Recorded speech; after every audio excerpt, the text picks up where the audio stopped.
vamos iniciar então nosso estudo bíblico do breve catecismo de Westminster. E o nosso tema de hoje é a pergunta número 5, que fala sobre quantos deuses existem. Essa é uma pergunta interessante. Quantos deuses existem? O que nós respondemos? Só um. Para os outros também. A gente vai explicar isso já, mas existir... Bom, o breve catecismo responde essa pergunta. Aliás, ele faz a pergunta: há mais de um Deus? A resposta é: não há senão um só Deus, o Deus vivo e verdadeiro. E não tem mais nada, nenhuma consideração, nenhum acréscimo. A resposta é enfática: não há senão um só Deus, o Deus vivo e verdadeiro. Vamos orar mais uma vez? A Bíblia não permite, Senhor, que nós pensemos diferente do que a Tua palavra diz. A palavra nos diz, Senhor, que há um só Deus. E nós cremos que há um só Deus, porque o Senhor diz que há um só Deus. Pedimos, Senhor Pai, em nome de Jesus, Tu que és o Deus vivo e verdadeiro, que esta verdade inquestionável tome conta da nossa mente e do nosso coração. E que, em primeiro lugar, nós reconheçamos que o Senhor é Deus. E ao fazer isso, nós rejeitemos toda e qualquer outra possibilidade de haver outros deuses. E o nosso coração não seja inclinado a ir após falsos deuses. É o nosso pedido. Em nome de Jesus. Amém. Todos estão com os irmãos? Ok. Então, vamos poder acompanhar. Aí a nosso grupo dentro do time. Das páginas das Escrituras, ela não permite que nós, nem por um instante sequer, pensemos que possa haver mais de um Deus. A Bíblia ensina a fé monoteísta, ou a fé em um só Deus. Os israelitas foram ensinados a crerem em um só Deus. Lá em 2 Samuel, capítulo 7, verso 22, primeiro livro de Reis, capítulo 8, verso 80, a afirmação é: há um só Deus, não existe nenhum outro que possa ser considerado Deus. Abra sua Bíblia, por favor. Em 2 Samuel 7:22, o que nos diz a palavra do Senhor. 2 Samuel, capítulo 7, verso de número 22, vai nos dizer o seguinte: portanto, grandíssimo és, ó Senhor Deus, porque não há semelhante a ti, e não há outro além de ti, segundo tudo que nós mesmos temos ouvido. A afirmação é: não há nem semelhante e nem além. Só tem Deus. Esta é a afirmação das Escrituras.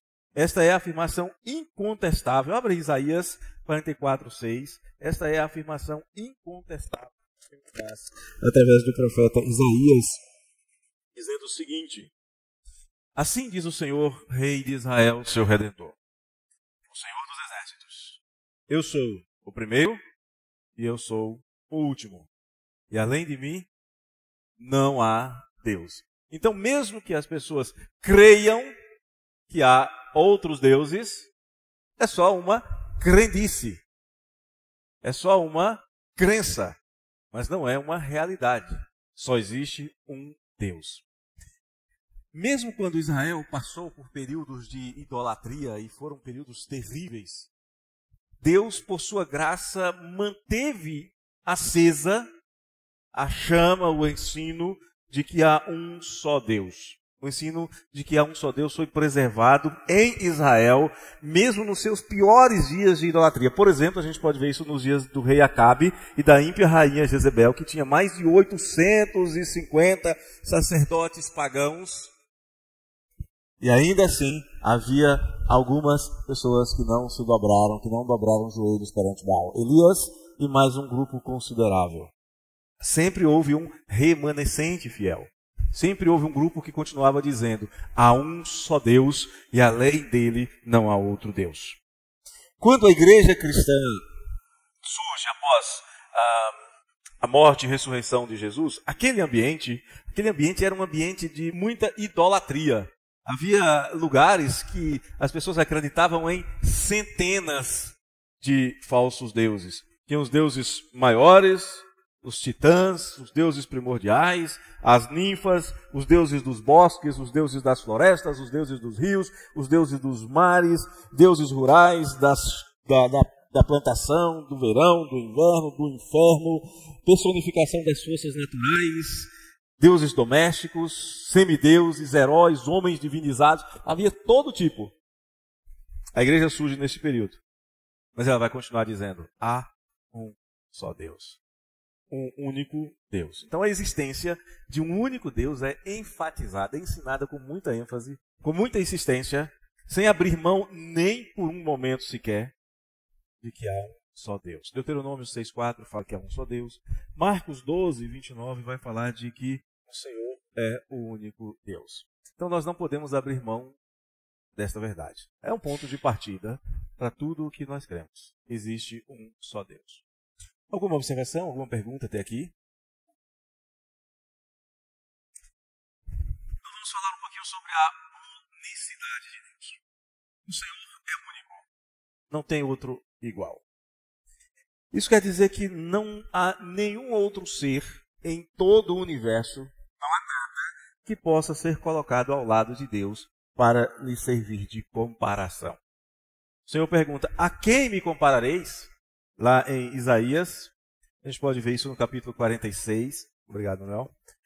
Isaías 46:5. Que diz aí, meus queridos? Vamos ler juntos? A quem me comparareis para que eu lhe seja igual? E que coisa semelhante confrontareis comigo? Nós conseguimos pegar duas pessoas e dizer que uma é mais alta e outra é mais baixa. Que uma é mais clara, outra é mais escura. Nós conseguimos fazer comparações entre pessoas, um mais magro, outro mais gordo.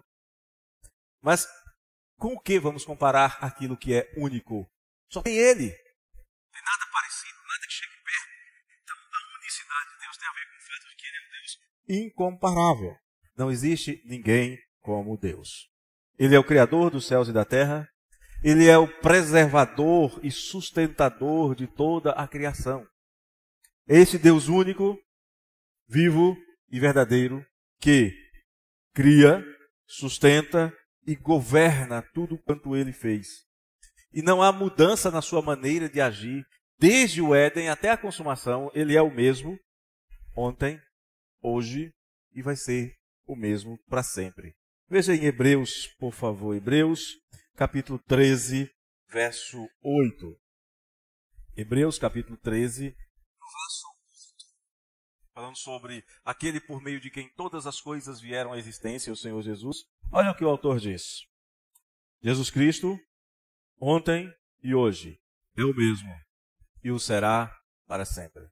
Então, o modo de Deus se relacionar, o Criador, que preserva, que sustenta, que rege, que governa, que dirige, é o mesmo com a sua criação, sempre foi e sempre será o mesmo. Lá no século I, quando o cristianismo se desenvolve, havia muitas pessoas que acreditavam em muitos deuses. Hoje, exatamente como era no século I, um monte de pessoas, muitas pessoas, que continuam acreditando em diferentes deuses e colocam muitas coisas no lugar de Deus, muitas mesmo. Tem gente que tem como o seu Deus Mamon, o dinheiro. Tem gente que faz tudo pela fama, pelo prazer, pelo poder. Tem gente que tem objetos como seu Deus. Tem gente que adora animais. Pessoas ainda são transformadas em verdadeiras divindades no coração dos homens. Exatamente como era no século I. Exatamente como era nos dias de Moisés. A humanidade, com seu coração idólatra, sempre tentou esconder essa verdade de que há um só Deus. Sempre tentou esconder a verdade de que há um único Criador, um único Senhor, um único Salvador, um único que ouve e que atende às orações. Aquele que é sobre tudo e sobre todos, com eterno poder e glória absoluta. Então, a unicidade de Deus, a unidade de Deus tem a ver com o fato de que não há nada, ninguém, nunca houve Não há, nem jamais haverá, ninguém que nós possamos colocar lado a lado com Deus para fazer comparações. Não tem como. Porque Ele é único. E Ele é infinito. E todos os demais são finitos. Nós vivemos em um período em que aquele que foi criado para governar está servindo às criaturas. Isso só acontece por causa do afastamento de Deus. Nós vemos homens servindo a animais. Há um tempo atrás, quando eu era criança, cachorro cuidava de casa para nos proteger. Hoje as pessoas cuidam de cachorros, servindo-os, levando-os para... Enfim, há pessoas que ganham a vida como condutores de cachorro para ir na pracinha para fazer as necessidades. É aquele que foi criado para governar, por causa da sua rebelião contra Deus, sendo humilhado por si mesmo. Eu espero que Deus tenha misericórdia e esse estado de coisas venha a mudar. Mas a gente olha aqui no Brasil o pessoal cuidando de cachorro e de gato, mas na Índia é de rato e de vaca. E em outros lugares são outros animais. Servindo a criatura, porque não querem reconhecer que há um só Deus e servi-lo como seu Senhor e Criador. Infelizmente, esta é uma verdade que demonstra o quão longe de Deus o homem, com toda a sua tecnologia, com todo o seu conhecimento, com toda a sua cultura, quão louco o homem é, cumprindo as palavras de Romanos. A unicidade de Deus também implica num dever para nós. O dever de que aqueles que foram tornados filhos de Deus, está lá em João, no capítulo 1, verso 12, se você foi tornado filho de Deus, você reconhece que Ele é o Deus único, e se Ele é o Deus único e Ele é Deus e Senhor, então implica no dever de você dedicar a Ele toda a sua vida, todo o seu amor, toda a sua confiança, toda a sua adoração. Porque se Ele é o único Deus, e Ele é o único Deus, Ele é o único que deve ser honrado, Ele é o único que deve ser adorado. Nenhum outro ser é digno de honra e de adoração como Deus é. No entanto, o coração do homem, que Jeremias diz que é o quê? Lá em capítulo 17, verso 9. Como é que é o coração do homem? Enganoso e o quê? Desesperadamente corrupto. Este coração enganoso conduz o homem à tentação, ao erro, de dividir a sua devoção com outras coisas além de Deus. Isso quando não se esquece totalmente de Deus. Mas a palavra do Senhor ensina que não deve ser assim. Deuteronômio 6,5 diz que nós devemos amar ao Senhor, servir ao Senhor de todo o nosso coração, de toda a nossa alma, de toda a nossa força, de todo o nosso entendimento. Então, qualquer ideia de adoração só pode passar pela nossa cabeça se for uma adoração a um ser eterno, perfeito, santo e totalmente isento das falhas comuns, falhas que estão presentes em tudo o que nós podemos imaginar. Não há ninguém que preencha os requisitos de divindade além de Deus. Não há alguém que mereça adoração além de Deus. Por exemplo, há alguém de poder infinito além de Deus? Se Ele é o nosso Criador, nós temos um Criador, não podemos ter dois Criadores. Se Ele é eterno, não pode haver dois eternos. Se Ele é o Todo-Poderoso, já vimos isso aqui na Escola Bíblica Dominical, não pode haver dois Todo-Poderosos, só um. Então somente Ele é digno da nossa adoração. Não existe no universo, em nenhum lugar, nenhum outro ser, nenhuma outra força, nenhum poder que seja minimamente comparável a Deus. Todo o poder do homem, pense na pessoa mais poderosa do mundo hoje. O homem mais poderoso do mundo, mais poderoso do Brasil. No momento que o Senhor disser, chega, rompe-se o fio de prata e ele vai para um caixote apodrecer.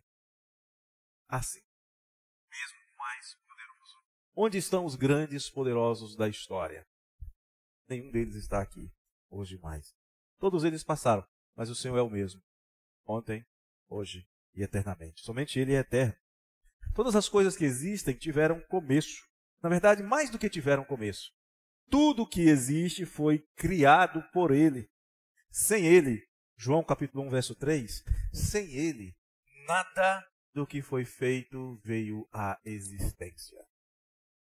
Nada. Qualquer coisa que você pensar, até o tempo existe? O tempo existe porque foi criado por Deus. Não é a lua, o sol, as estações que criam o tempo, elas só marcam o tempo. O tempo foi criado por Deus. Então a existência de apenas um Deus significa que ele é perfeito.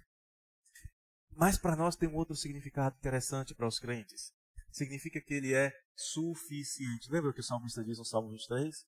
Eu tenho o Senhor como meu pastor, eu não sinto desejos por mais nada. Ou, tendo o Senhor como meu pastor, estou plenamente satisfeito. Ou uma tradução ainda mais interessante que eu gosto muito é: tendo o Senhor como meu pastor, eu não sentirei, não arderei de desejos, não sentirei paixão por mais nada. O Senhor nos é suficiente.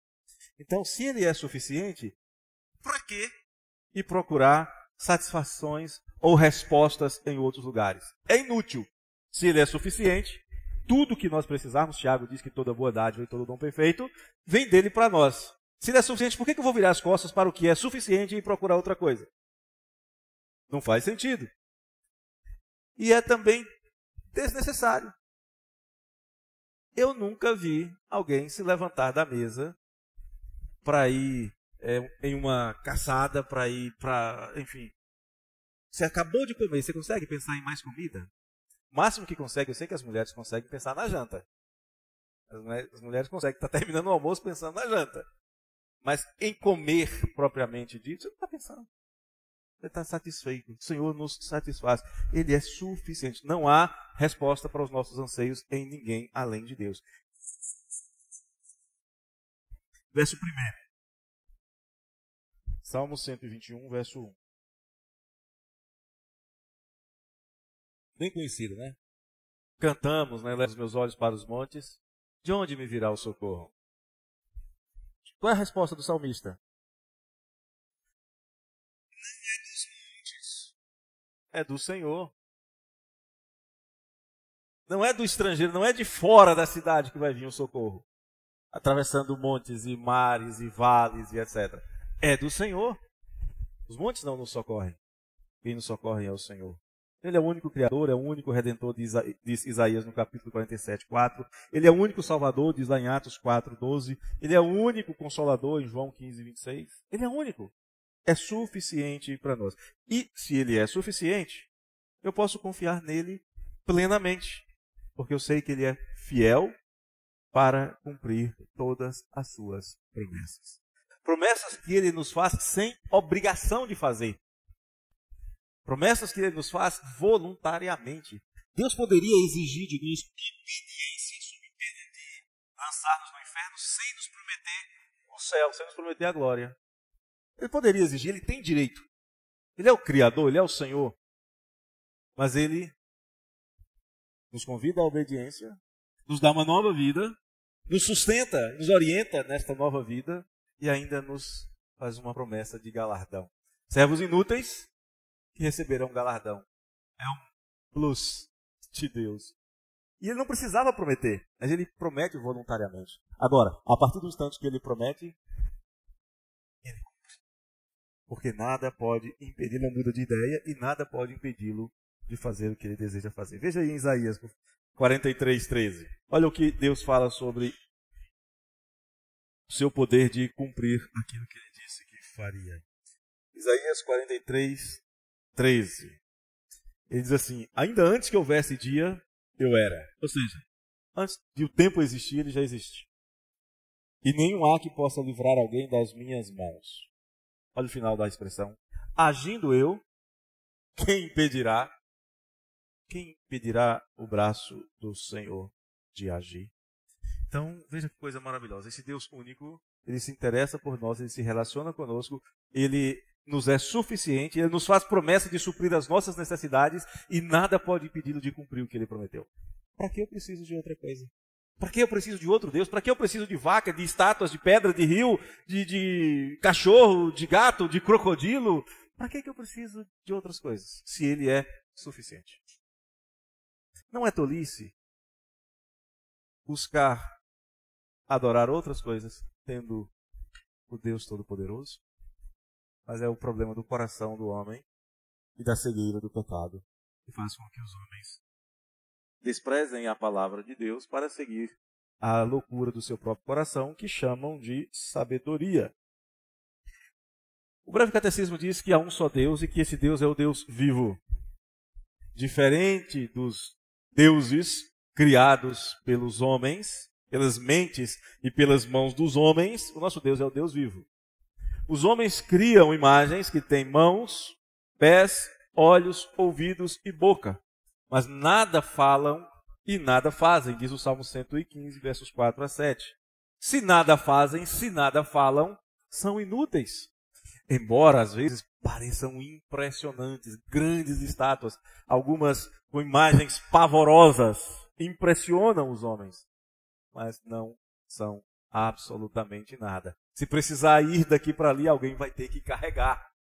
E se alguém cansar daquilo, pode colocar fogo que vai derreter, que vai virar cinzas, como aconteceu com a maioria das imagens dos ídolos dos povos que foram construídos ao longo dos séculos. São inúteis, são destituídos de vida, são destituídos de poder. Não podem fazer nada nem por si mesmos, quanto mais salvar ou responder às orações dos seus enganados adoradores. E Deus tem senso de humor. Quando Deus vê alguém se prostrando diante de uma imagem, olha o que Deus diz em Juízes 10:14. Abra em Juízes 10:14 para você ver o que Deus fala a respeito desse tipo de atitude. Quando a pessoa estiver lá servindo aos falsos deuses, quando estiver nos seus momentos de angústia, Juízes diz assim: ide e clamai aos deuses que escolhestes. É interessante que Deus é o Deus que nos escolhe. Não fosseis vós que me escolhestes, mas eu que escolhi a vós outros. Agora aqui Deus fala assim: mas vocês escolheram outras coisas, então ide e clame aos deuses que escolhestes. Eles que vos livrem no tempo do vosso aperto. Vai livrar? Um pedaço de pau vai livrar? Um pedaço de mineral vai livrar? Uma vaca vai livrar alguém do inferno? É óbvio, é claro que não. Os seus enganados adoradores se tornarão semelhantes a eles. Então é importante a gente considerar isso, né? Deus é o Deus vivo, é o Deus que dá vida, é o Deus que é real, é o Deus que é ativo, é o Deus que é o Deus presente na nossa vida. Onde quer que a gente esteja, Ele está presente. E seja qual for a nossa necessidade, Ele diz que antes mesmo que nós clamemos, Ele já está agindo em nosso favor. E será que antes que vocês clamem, eu vos atenderei? Daniel, no capítulo 9, vai dizer que Deus é o Deus que vê, que escuta e que age, perdoando e salvando. Então, o nosso Deus, o Deus vivo, é o Deus real. Não é fruto de invenção dos homens. Não surgiu da louca rebelião da mente humana contra o seu Criador. Pelo contrário, nosso Deus é o Criador que se revela às criaturas, se revela através da sua criação, se revela de maneira especial através da sua palavra e se revela de maneira plena através do seu Filho Jesus Cristo. Sempre agindo, sempre se revelando. Diferente dos deuses que os povos têm, que os homens têm, que os homens constroem, que não são revelação, mas são invenção, ou na verdade são apenas cópia do que Deus criou. Vamos entender, a irmã perguntou sobre a questão da idolatria dentro do romanismo, do culto aos santos. Na verdade, quando o cristianismo começa a se desenvolver e acaba se tornando a religião oficial do império, ou pelo menos a religião permitida com Constantino, muitos pagãos entraram para a igreja sem abandonar os seus cultos anteriores. Sincretismo religioso. Quando no final do século IV, o cristianismo é tornado religião oficial do império, quem quisesse manter os seus cargos, por exemplo, tinham que passar a professar a fé cristã. Então muita gente professou a fé cristã sem conversão. Nessa transição, eles trouxeram os seus costumes e trouxeram os seus cultos para dentro da igreja cristã. Nesse período, as pessoas já estavam começando a fazer peregrinações aos túmulos dos santos ou dos mártires. Nós não temos problema em chamar aqueles que morreram na fé de santos, porque foram santificados pelo Senhor. A diferença de considerar santos aqueles que foram santificados pelo Senhor e do processo de beatificação romano é que eles são colocados como intercessores, e nós assim não cremos. Mas o fato é que as pessoas já faziam viagens para os locais onde os mártires haviam sido mortos, ou se acreditava que tinham morrido, e ali faziam celebrações, ali faziam cultos, mas ainda sem orar aos mortos. Mas com o passar do tempo, com esse sincretismo, com o costume que os romanos tinham de orar aos seus antepassados, passou-se então a orar não mais aos antepassados, mas aos mártires, dando origem a esse panteão de semideuses na prática dentro do cristianismo romano. Foi apenas um transporte do que já era feito para o que é feito hoje, cumprindo aquilo que o sábio Salomão diz, que não há nada de novo debaixo do céu. Aquilo que já foi e tornará a ser. Então foi apenas uma adaptação. Manteve-se uma coisa que já existia dentro da cultura romana, agora dentro da igreja cristã, que foi se tornando romanizada a partir do século IV, e ela precisou de novo ser purificada lá no século XVI. Ok? Sugiro, você que está assistindo, os que estão aqui, se quiserem conhecer um pouco mais sobre esse processo, tem um livro chamado Inovações do Romanismo. Excelente livro, um livro que foi escrito já há muito tempo, mas é muito bom para ser lido. Se quiser aprender um pouco mais sobre o assunto, um livro um pouquinho mais pesado do que Inovações do Romanismo, é um livro A Cidade Antiga. Ele é um pouco mais pesado, um pouco mais denso, mas bastante interessante. Vale a pena ler esses dois livros. Aí já é um outro processo, né? É a cultura africana. O Brasil, na verdade, é uma grande mistura. Os africanos tiveram, para manter os seus cultos aos seus orixás, eles tiveram que travesti-los dentro do cristianismo católico no século XVIII, XIX, para que eles pudessem manter as suas tradições. Mas isso é um assunto que a gente foge demais aqui. Então, voltando ao ponto, Deus é o Deus que se revela. Enquanto os ídolos mudos, mesmo tendo boca, não falem nada, não façam nada, são estáticos. O problema é que grande parte da humanidade tem preferido adorar imagens de pedra, de madeira, de metal, animais, e tem rejeitado servir ao Deus vivo e verdadeiro. Lamentavelmente, fazem as suas petições àqueles que não podem ouvir. Fazem perguntas àqueles que não podem responder. Clamam por socorro àqueles que não podem se mover. Ou seja, estão trabalhando em vão.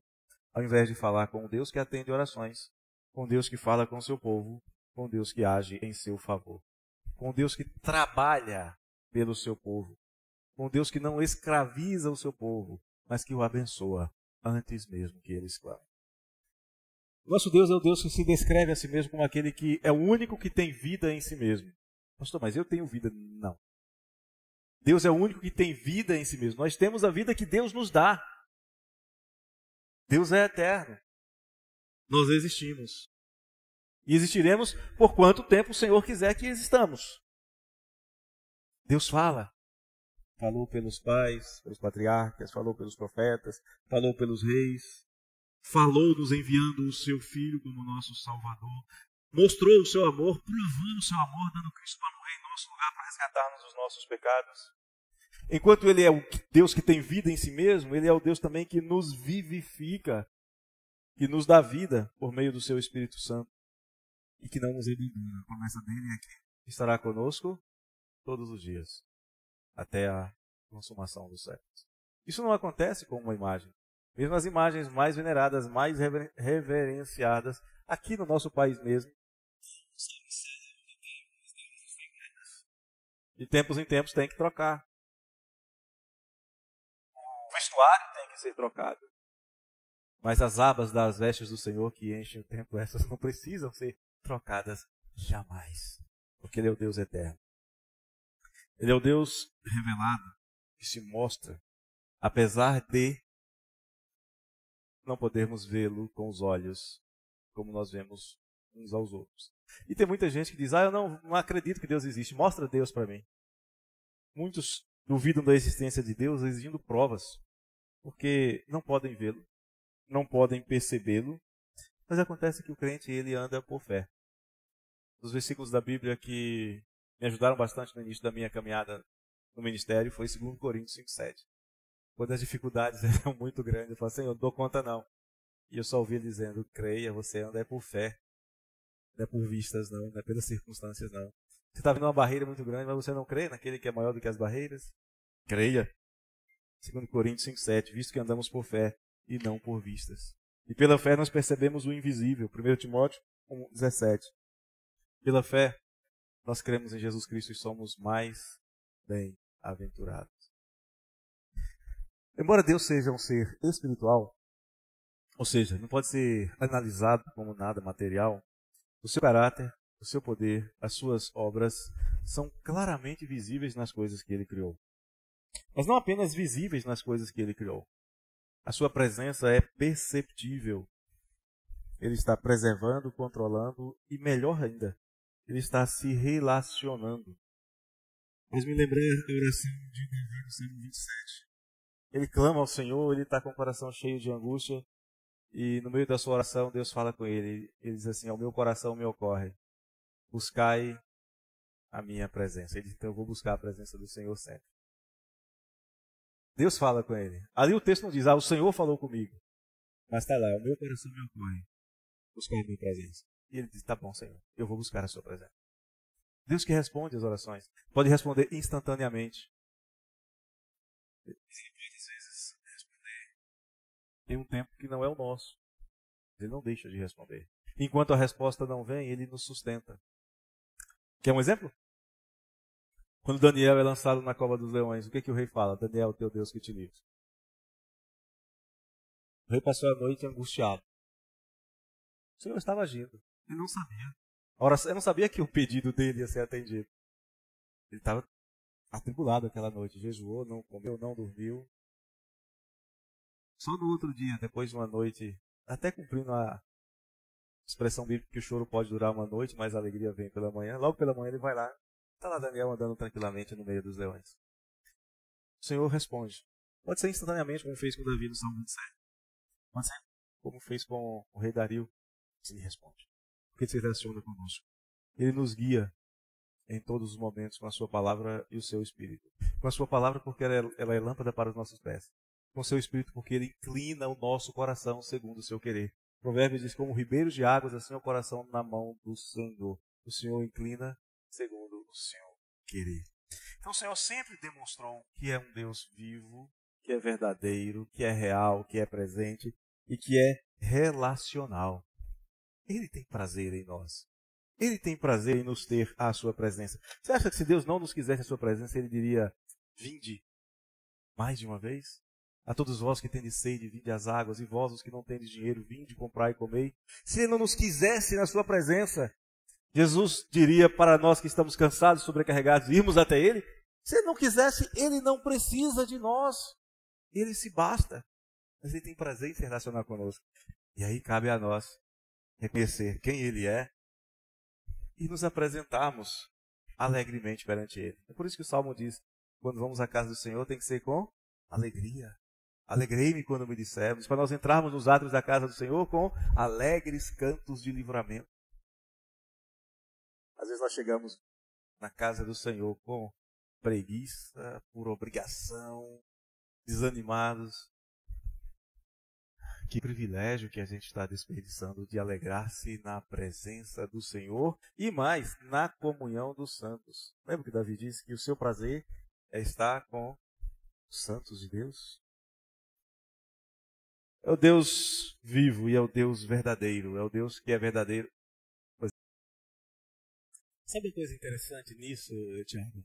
É que quando Deus nos chama à sua presença, apresentar Jesus Cristo, seja pelo sudário, seja por aqueles cálculos lá de inteligência artificial, ninguém garante que é a verdadeira imagem de Jesus. E eu já vi umas 50 representações diferentes de Jesus feitas por computador a partir do sudário. Todas diferentes. Qual é a imagem de Jesus? É aquela que veremos quando chegarmos na glória. Todo olho o verá. Aqueles que creram com alegria. Os que não creram com profundo tremor. Ele é o Deus verdadeiro, os demais são falsos. Ele é o Deus verdadeiro também no sentido de fidelidade. Sabe por quê? Só Ele pode fazer promessa. Ué, pastor, e os outros deuses não podem fazer promessa? Não, porque eles não existem. E Ele é verdadeiro porque Ele faz promessas que quer e pode cumprir.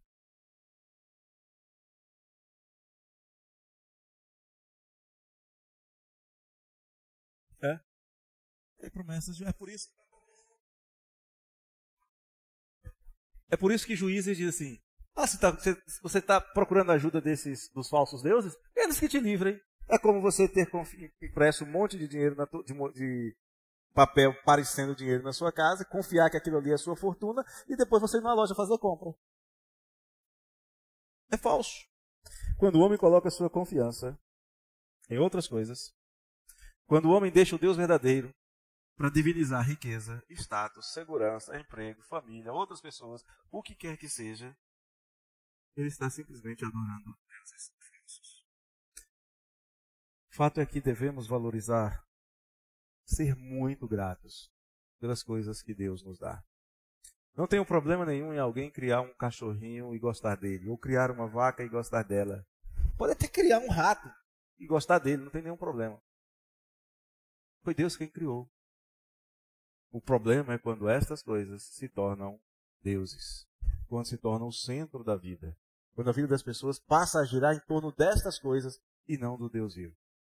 Podemos e devemos agradecer a Deus por tudo quanto Ele criou, mas não podemos pegar nada do que Ele criou e colocar no lugar que pertence exclusivamente a Deus, porque Ele é o Deus único, só Ele é o Deus vivo, só Ele é o Deus verdadeiro. Eu vou parar por aqui. Semana que vem nós passamos para a próxima pergunta. Alguma pergunta antes de nós concluirmos? Vamos orar então? Pai querido, obrigado, Senhor, por tua bondade, por tua graça, por tua misericórdia. Obrigado porque o Senhor se revela e nos mostra que tu és o Deus único, o Deus vivo e o Deus verdadeiro. Peço-te, ó Deus, em nome de Jesus, que esta verdade esteja sempre clara em nossa mente e que as implicações desta verdade, levando-nos a confiar em Ti, na Tua presença, no Teu cuidado, no Teu poder, na Sua fidelidade, que esta confiança no Senhor não nos abandone em tempo algum, para que nós possamos, ó Deus, ser provados, permanecer firmes e inabaláveis, sabendo que o Senhor é o Deus único, suficiente, vivo e que se relaciona conosco, verdadeiro e fiel em todas as suas promessas. Obrigado, Senhor, te louvamos com ações de graças. Amém.